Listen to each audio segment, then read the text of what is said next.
L'agression s'est déroulée hier à la sortie des cours, à proximité du collège Pablo Picasso.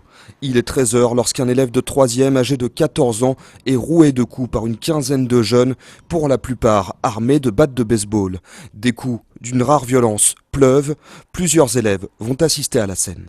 Ça a été une agression portable, voilà, de portable. Cité entre cités. Cité entre cités, ils l'ont agressé, ils l'ont tapé et au final ils ont pris son téléphone et maintenant ils regrettent. Violemment frappé à la tête, le collégien a immédiatement été transféré à l'hôpital Necker à Paris. Il a été plongé dans un coma artificiel et son pronostic vital est aujourd'hui engagé. Après le choc d'hier, c'est l'incompréhension.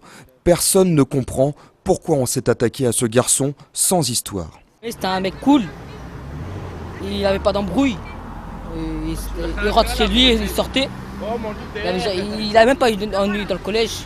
On voulait son portable, on a dû lui prendre et c'est tout.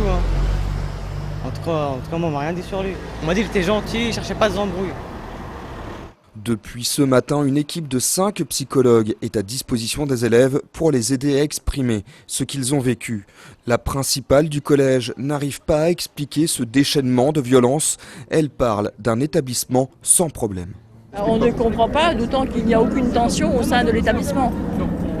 Que ce soit tension entre élèves ou tension entre quartiers, comme on a pu l'entendre à certaines occasions.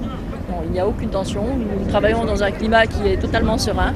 Donc cette agression ne s'explique pas du tout.